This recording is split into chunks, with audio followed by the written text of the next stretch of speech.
Within organizations, we have to be adaptable. We have to grow or die. Who makes the best 8-track tapes? Right? Who cares? Right? There was somebody at some point in time that made the best. They had the best people, the best training, the best materials, processes, facilities, made the best 8-track tapes, and nobody cares anymore. Who makes the best cathode ray TVs? Who cares? There are things that we're doing today that 5 years from now, people will say, who cares? There are things within your own personal lives as you've changed jobs. Things that you had gotten good at before really didn't help you in this new position. So we have to be constantly growing and thinking differently. So where we'll go tonight is, I'll use the 4-page handout. By the way, if anyone doesn't have a pen, I brought a bunch of extras. Does anyone need a pen? Because we'll be jotting down a few things here or there. Okay. Bob, you can choose colors or you can go traditional. Oh, you went traditional. Okay. Not very creative. He went for olive green. I'm not sure what that says. Anyone else needs? Anybody need a handout? Christy needs a color.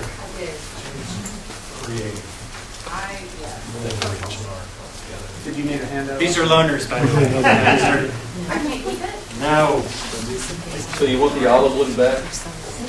Maybe not the olive. You can probably have that. And I have, this is not going to stay on. I have set aside some time for Q&A. So I've set up my presentation so that it's not taking the whole 45 minutes. Please ask questions whenever you have them. How many of you have ever heard someone stand in front of you say, no such thing as a stupid question? Ever heard that? Any of you really believe it? 2. All right, what that tells me is at some point in time, you're likely to have a question tonight. And you've just told me that when that happens, it'll bubble up and you'll pull out your yardstick of stupidity. All right? You'll measure your question against it. Decide on some level, yep, stupid. What won't you do? When asked it, what won't you get? Answer. So you'll remain fascinated. Right? So please ask a question. Last thing I want to have happen is for you to leave here tonight with an unasked question. Because it means you've got an unaddressed barrier. Which means you're that much less likely to apply that information. So please ask questions, whether it's during or after. Make sure those get answered. So let's get started. And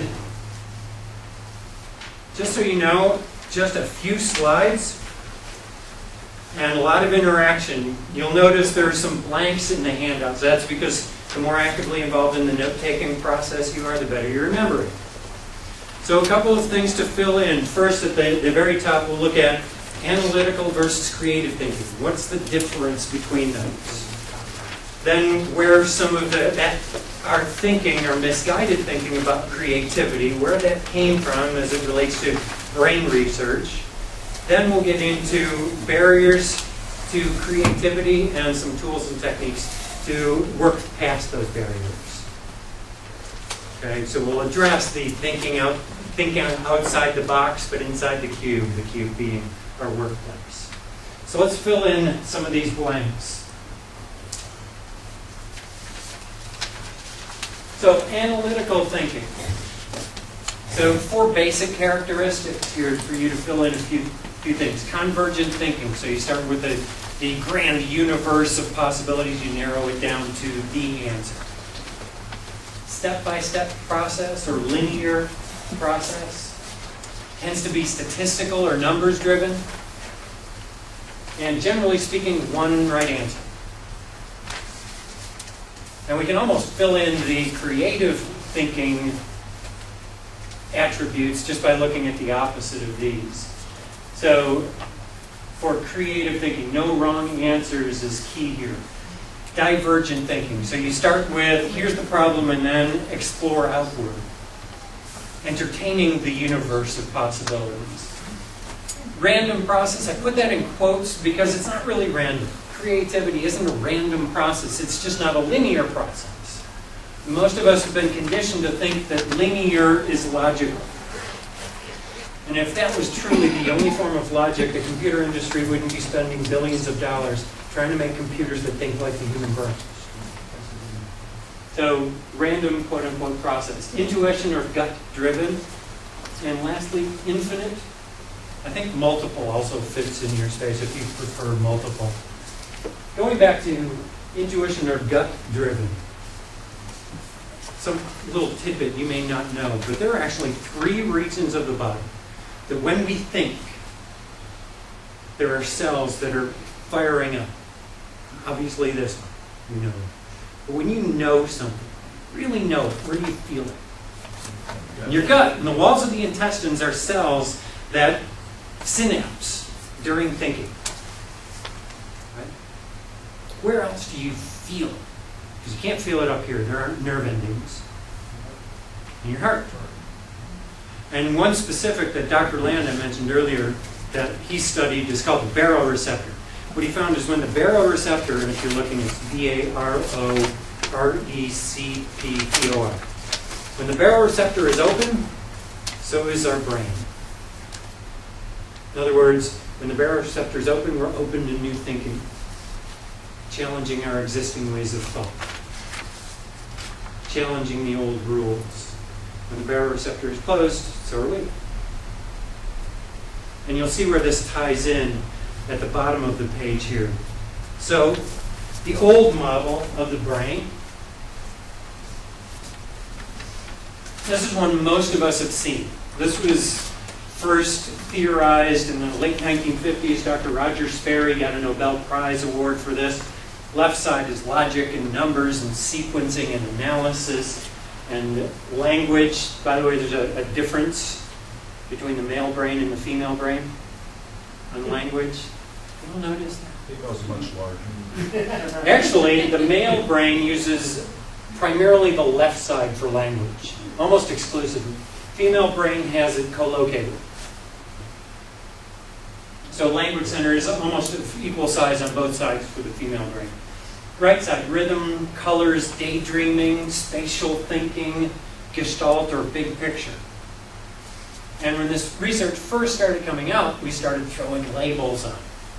Oh, the left side, that's the mathematical, scientific side. That's where accountants belong, mathematicians, physicists. Right side, when we see colors and we see image and spatial and daydreaming, and we think, oh, that's the creative side, that's the artistic side. That's where painters are, and marketing people, and jobless people. Right? They're over there. And none of those labels are actually accurate.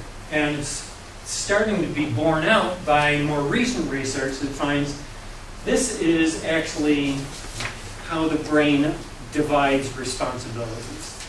Left side is narrow focused, detail-oriented, mechanical, it likes abstractions, decontextualize things removed from the whole, taking things apart, seeing what's wrong with it.